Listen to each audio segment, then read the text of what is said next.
আম্মেগো বাংলাদেশের সুদর্শন বালক কি বলে একটু শোনেন। আর আগামী মাসে কিন্তু আমার আসছে, আমার জীবনী নিয়ে বইমেলায় এবার বই বের হচ্ছে। হয় কাকি আম্মে এক্সের কানে ঠিক শুনছেন, এর নামে একটা বই বেরিতে আছে সামনের মাসে। কেমনে স্যামরাজ দিয়ে সেমরি হইতে হয় এর লিগে একটা বই বাইরিতে আছে। কি মানুষ রে বাবা, ছি। এক রাইটার বিশাল এক গল্প লিখে ফেলেছে আমাকে নিয়ে। আমি sure hey writer to pass না হইলে কুদর্শন পুরুষ আম্মের লগে জীবনেও হে গল্পের বই লিখতে পারে না। কেসটা তুমি ধরেই ফেলেছো। আমি বেয়াদব কিনা আমি জানি না। কিন্তু দাদা তুমি যে দাতাল হেডা আমরা কিন্তু সবাই ঠিকই জানি। আমার সামনে খাড়ায় রং কথা কইবেন, আমার মনে হয় না বাড়িঘর পর্যন্ত সহি সালামতে যাইতে পারবেন।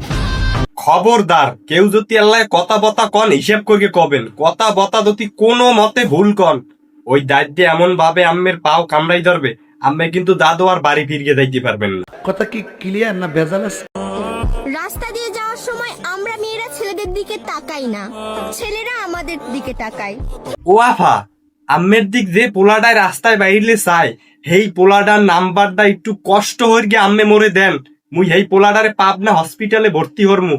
এককারে মোট টাহাই দিয়ে মুইয়ারে চিকিৎসা করামু যে আম্মের নান্তি বুস্কির দিক কে চাই ও। প্রিয় কল দিলে কল ধরো না, দেখা ও অনেক ব্যস্ত। প্রিয় কে তুমি এর লগে ব্যস্ত দেখা? সাকিব খান ফেল, সাকিব খান। তোর মাথা নষ্ট।